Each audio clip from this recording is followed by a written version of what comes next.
wrth y modd, rhoi y cyfleon i'r plant, gweld nhw'n datblygu a bod nhw'n chwilfrydol yn ei chwarae yn ddyddiol.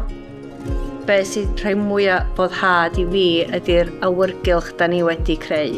Da ni wedi creu cymdeithas drwy law. Peth pwysica ydy bod gen y plant ardal maen nhw'n hawlio. Da iawn. Rwla maen nhw'n cael yr hyddid i ymchwilio ac i dysgu. Dwi'n mor ffodus o'r tîm, maen nhw'n fendigedig, maen nhw'n agos at y plant, mae'r perthynas maen nhw wedi creu, fatha fo nhw'n deulu estynedig. Bona ni! Mae Cylch Meithrin yn dod o dan ymbarelo asiantaethau allanol, so mae yna lot o bobl o fewn y lleoliad yn gwneud yn siŵr fod ni yn rhoi y gorau i'r pob un plentyn. Dwi wedi cael rhyddid o'r cychwyn cyntaf yn y pwyllgor i greu beth ni wedi creu, a mae pawb yn helpu gilydd. Does na ddim 1-2 ddiwrnod yr un peth. Da ni'n cael gymaint o hwyl.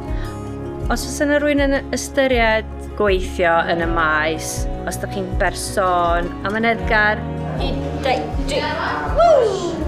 positif, gorgeous, person ofalgar, fynd amdani.